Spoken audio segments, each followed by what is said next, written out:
Hi guys, welcome to Creek Chat with Venkatesh. As you can see, నేను బయట ఉన్నాను. I mean Meghalaya. మీరు అక్కడ కొండలు చూడొచ్చు. మేఘాలయ బ్యూటిఫుల్ ప్లేస్ ఇది. సో అయితే ఇక్కడ ఏంటంటే చాలా తొందరగా చీకటి పడిపోద్ది. 5 గంటలకల్లా చీకటి పడిపోతుంది. చాలా చల్లగా కూడా ఉంటుంది. సో ఎక్కడ బయటికి వెళ్ళేది ఉండదు. సో నిన్న యాక్చువల్లీ నేను టాస్ నుంచి మొత్తం మ్యాచ్ అంతా చూశాను నేను. బికాస్ ఈ చలిలో బయటికి వెళ్ళేది ఎక్కడ చాలా కష్టం ఇక్కడ. So and enjoyed the match. మీరు కూడా ఎంజాయ్ చేస్తుంటారు. ఆఫ్ఘనిస్తాన్ మీద ఇండియా చాలా ఈజీగా గెలిచింది, సిరీస్ గెలిచింది అన్నీ నేను చెప్పను. ఎందుకంటే ఈ మ్యాచ్ విషయంలో మనకి మెయిన్గా మనం చూసింది ఏంటంటే return of the 2 champion cricketers to this format. అయితే అది అనుకున్న స్థాయిలో జరగలేదు. అదొక్కటి మినహాయిస్తే match went off very well. India toss గెలిచి ముందుగా బ్యాటింగ్ తీసుకుంటే బాగుండేది అనుకున్నాను నేను. But Rohit Sharma thought otherwise. ముందుగా ఫీల్డింగ్ తీసుకున్నారు. అది నాకు నచ్చలేదు. ఎందుకంటే ముందుగా బ్యాటింగ్ చేస్తుంటే బాగుండేది కదా. మనకున్న ప్రాబ్లం ఏంటంటే ఇండియన్ టీంకి ఉన్న ప్రాబ్లం పుట్టింగ్ ఏ టార్గెట్. చాలా క్విక్గా రన్స్ చేసి ఒక టార్గెట్ పెట్టడం. అంటే ఇలాంటి ఫ్లాట్ పిచ్ మీద కాకపోవచ్చు, ఫ్లాట్ పిచ్ మీద బాగానే ఆడతారు మన వాళ్ళు. కానీ ఎనీవే మనకి చేజింగ్ ఎప్పుడు కూడా easy for us because we have got good batsmen who can chase any kind of total. అలా కాకుండా ముందుగా బ్యాటింగ్ చేస్తుంటే మనని టెస్ట్ చేసుకోవడానికి వీలే ఉండేది. మన బ్యాటర్స్ ఉన్నారు, చాలా long batting lineup with Washington coming in number 8. So అలాంటి బ్యాటింగ్ లైనప్ ఉన్నప్పుడు ముందుగా బ్యాటింగ్ చేస్తుంటే బాగుండేది. అలా అది ట్రై చేసి బహుశా లాస్ట్ మ్యాచ్లో టాస్ గెలిస్తే అదే చేస్తాడు రోహిత్ శర్మ. కానీ పిచ్ బెల్టర్ ఆఫ్ ఎ పిచ్ అది. కానీ దాని మీద ఆఫ్ఘనిస్తాన్స్ ఇన్ఎక్స్పీరియన్స్డ్ బ్యాటింగ్ లైనప్ అంతగా బాగా ఆడలేదు వాళ్ళు. ఖచ్చితంగా బాగా ఆడలేదు వాళ్ళు. ఎందుకంటే ఒక గుల్బాదీ నైబ్ తప్ప మిగతా అందరూ కూడా డిసప్పాయింట్ చేశారు. అందరూ కూడా కొన్ని మంచి షాట్స్ కొట్టారు. ఇది ఈజీ. అది గ్రౌండ్ కూడా సైజ్ కూడా చాలా చిన్నది. గ్రౌండ్ చిన్నది, fast out field, flat wicket. కానీ మన బౌలర్స్ బాగా మంచి బౌలింగ్ వేశారని చెప్పాలి. ఎప్పటిలాగే దట్ పాకెట్ డైనమో అనండి, పాకెట్ రాకెట్ అనండి, బిష్నోయ్ తన ఫస్ట్ స్పెల్లో అంటే పవర్ ప్లేలో వస్తున్నాడు. ఫస్ట్ ఓవర్లో సెకండ్ ఓవర్లో వికెట్ తీయడం ఆల్మోస్ట్ ఆన్వాయితీ అయిపోయింది అది. అదే ఇక్కడ మనం చూసాం. అతను గుర్బాజ్ని క్విక్గా అవుట్ చేశాడు. తర్వాత అక్షర్ బౌల్డ్ బ్యూటిఫుల్లీ. అక్షర్కి ప్లేయర్ ఆఫ్ ద మ్యాచ్ ఇచ్చారు. కరెక్ట్ డెసిషన్ అది. ఎందుకంటే అక్షర్ ఆఫ్ లైట్ చాలా బ్యూటిఫుల్ బౌలింగ్ చేస్తున్నాడు అతను ఇంజరీ నుంచి వచ్చిన తర్వాత. So he's doing really well. Axar చాలా ఇంప్రెసివ్. నన్ను అడిగితే అక్షర్ బౌలింగ్ చాలా ఇంప్రెసివ్గా ఉంది. సో అక్షర్ బౌలింగ్ వల్ల మనం మ్యాచ్ ఈజీగా గెలిచామని చెప్పాలి. సో అతను 4 ఓవర్స్లో 17 రన్స్ మాత్రం ఇచ్చాడు. 2 వికెట్లు తీసాడు. ఇంపార్టెంట్ వికెట్స్ ఇచ్చాడు. వాళ్ళ కెప్టెన్ ఇబ్రహీం జద్రాన్ని క్లీన్ బౌల్డ్ చేశాడు. తర్వాత డేంజరస్ గుల్బదీ నైబ్ని తర్వాత తన సెకండ్ స్పెల్లో అవుట్ చేశాడు. So Axar bowling was the highlight. ఎందుకంటే ఇలాంటి బ్యాటింగ్ ట్రాక్ మీద అతను అంత మంచి బౌలింగ్ వేయడం, జస్ట్ 17 రన్స్ ఇన్ 4 ఓవర్స్. అది నేను చెప్పినట్టుగా అతను ఎప్పుడు కూడా యాక్యురేట్గా వేస్తాడు. ఈ మధ్య ఏంటంటే అతను ఆ క్రీస్ని యూజ్ చేసుకోవడం. ఒక బాల్ అయితే చాలా దూరం నుంచి వేస్తున్నాడు కొన్నిసార్లు. అంటే బౌలింగ్ క్రీస్కి చాలా దూరం నుంచి వేయడం. అలాగే మలింగా లాగా రౌండ్ ఆమిష్గా స్లింగీ టైప్గా వేయడం. So different things is trying and is getting good results also. And always accurate. Boundary balls చాలా తక్కువ ఇస్తాడు Axar. And always set you wicket to wicket వేస్తాడు. ఇప్పుడు యూ మిస్ ఐ హిట్ అన్నట్టుగానే ఉంటాడు అతను బౌలింగ్. సో మనకి జడేజా ఉన్నాడు, అక్షర్ కూడా ఉన్నాడు. But Axar is doing really well. So అతని బౌలింగ్ చాలా బాగుంది. అండ్ వాషింగ్టన్కి లేట్గా వచ్చాడు బౌలింగ్కి. Even other bowlers also bowled well. Mukesh went for some runs in the early part. Harshdeep got wickets in the end. So మనకి హర్షదీప్కి అందరికంటే ఎక్కువ వికెట్లు వచ్చాయి, 3 వికెట్లు వచ్చాయి. సో శివం దుబేని started off well. Shivam Dube అతను స్లోయర్ వన్స్, ఆ బ్యాకప్ ది హ్యాండ్ స్లోయర్ వన్తో వికెట్ కూడా తీశాడు. ఐ థింక్ ఈ got read of Nabi. But అతనికి 19th ఓవర్ వేయడం అంటే ట్రై చేశాడు రోహిత్ శర్మ. దాంట్లో ముజీబ్ 20 రన్స్ కొట్టేశాడు. సో లాస్ట్లో కొద్దిగా రన్స్ లీక్ చేశారేమో మన వాళ్ళు అనిపించింది. బట్ అల్టిమేట్ ఓవర్ 20th ఓవర్లో మనం 4 వికెట్స్ తీసుకోగలిగాం 2 రన్అట్స్తో కలిపి. Harshdeep bowled well. Course tailenders were batting at that time. But still India వాళ్ళని 172కి రెస్ట్రిక్ట్ చేయగలిగింది. అది ఈ పిచ్ మీద పెద్ద ఛాలెంజ్ అయ్యే అవకాశంగా లేదు. మన బౌలర్స్ అందరూ ఫ్లాట్ ట్రాక్ మీద మంచి బౌలింగ్ చేశారని చెప్పాలి. అఫ్కోర్స్ ఆఫ్ఘనిస్తాన్ ఎవరు కూడా పెద్దగా ఛాలెంజ్ చేయలేదు. నబీ ఎప్పుడైతే తొందరగా కొట్టాడో నజీబుల్లా జుద్దరాన్ని మళ్ళీ చాలా వెనక్కి పంపిస్తున్నారు వాళ్ళు. సో వాళ్ళకి ఆ బ్యాటింగ్లో ఆ డెప్త్ కానీ ఫైర్ పవర్ కానీ లేకపోవడం మనకు అనిపించింది. So 172 is not going to challenges. కానీ ఇక్కడ ఏమైందంటే రోహిత్ శర్మ అండ్ విరాట్ కోహ్లీ వాళ్ళ న్యాచురల్ గేమ్ ఆడట్లేదు వాళ్ళు. దే వాంటెడ్ టు, నేను అన్నా కదా వాళ్ళకు they trying to make a statement అని చెప్పి. సో వాళ్ళ స్టేట్మెంట్ ఏంటంటే వాళ్ళు క్విక్గా రన్స్ చేయాలి, చాలా అగ్రెసివ్గా అల్ట్రా అగ్రెసివ్గా ఆడాలని డిసైడ్ అయినట్టు. సో రోహిత్ శర్మ ఒక అన్క్యారెక్టరిస్టిక్, అతను త్రూ ద లైన్ చాలా బాగా ఆడతాడు. సో అక్రాస్ ద లైన్ ఆడే ఒక ప్రయత్నం చేశాడు. He was clean bowled by Fazal Haq Farooqi.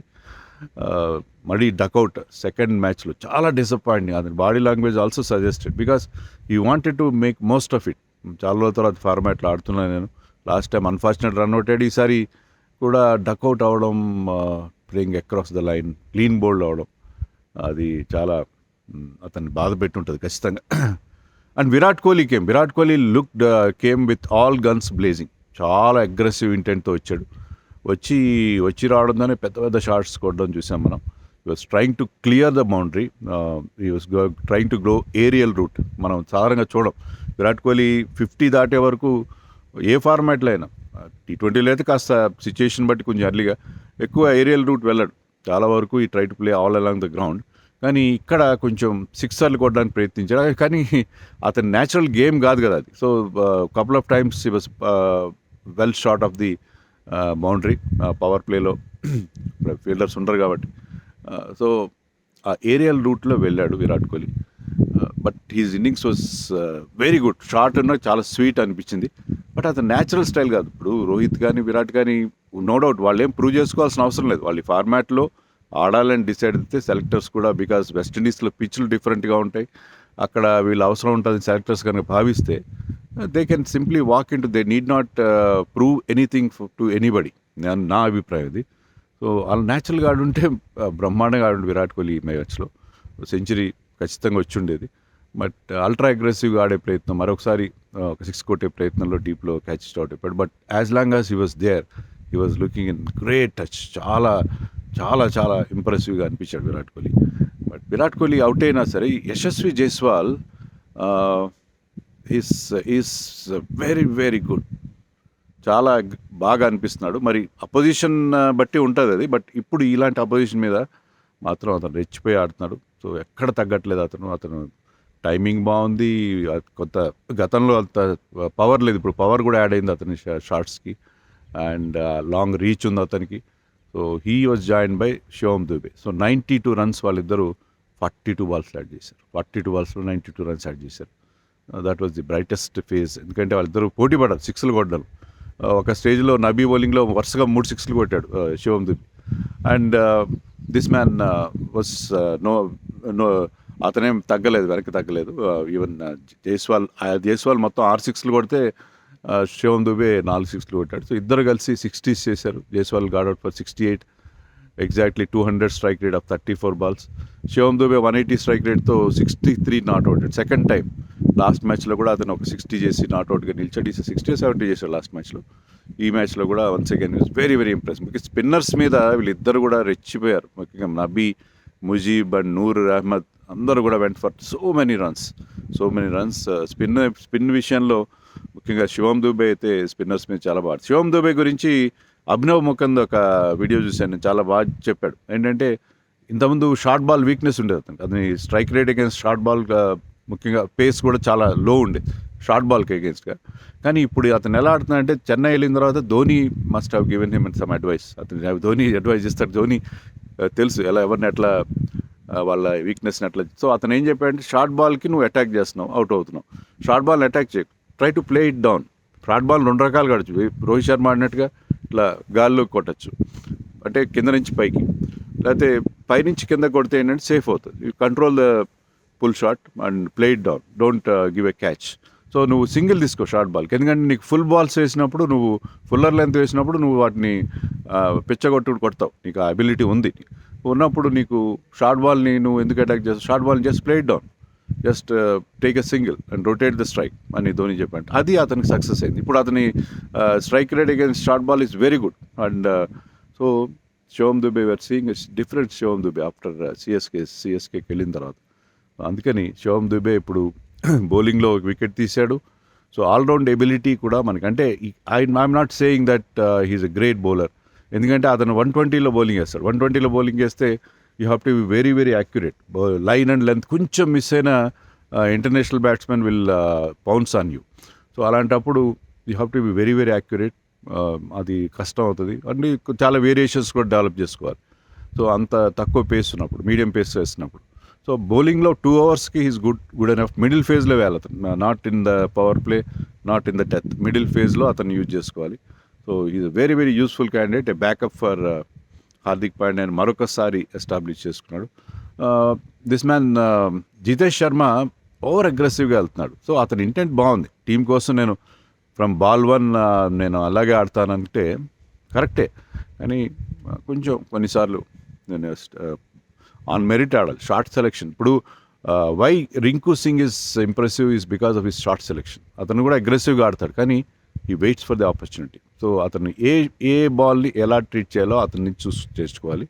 అతను కొంచెమైనా అతనికి అవకాశం దొరికితే దాని బౌండరీకి పంపించేస్తాడు, కానీ he respects the good balls. So అలాంటిది రింకు నుంచి, you're a power hitter, finisher, okay, but you learn from కామ్గా ఎట్లా ఆ చేజ్ని ఫినిష్ చేయాలి. Rinku Singh very very impressive. అసలు ఈ షార్ట్ సిరీస్లో 2 మ్యాచ్ల్లో మనకి 4 లెఫ్ట్ హ్యాండర్స్ చాలా, మనకి ఇండియాలో లెఫ్ట్ హ్యాండ్ బ్యాటర్స్ లేరనుకుంటున్నాం. 4 చాలా ఇంప్రెసివ్గా మనకు అనిపించారు. Course Yashasvi, Shivam Dube and Rinku Singh, and to certain extent Tilak Varma. So మనకి లెఫ్ట్ హ్యాండర్స్ లేని లోటు వీళ్ళు తీరుస్తున్నారు. సో ఈ మ్యాచ్లో మనం ఈజీగా గెలిచేసాం. బట్ అనుకున్నట్టుగా వాళ్ళిద్దరూ బాగా ఆడుంటే అది ఫ్యాన్స్కి బాగుండేది, మనకు కూడా బాగుండేది. ఎందుకంటే వాళ్ళు చాలా డెస్పరేట్గా ఉన్నారు, ఫార్మాట్లో ప్రూవ్ చేసుకోవాలి అనుకున్నారు. కానీ వాళ్ళు నార్మల్ గేమ్ ఆడితే బాగుంటుందేమో అని నాకు అనిపిస్తుంది. నార్మల్ క్రికెట్ ఆడితే బాగుంటుంది కదా. మరి నెక్స్ట్ మ్యాచ్లో ఈ ఇద్దరు దిగ్గజాలు ఎలాంటి అప్రోచ్తో ఆడతారన్నది we have to wait and see.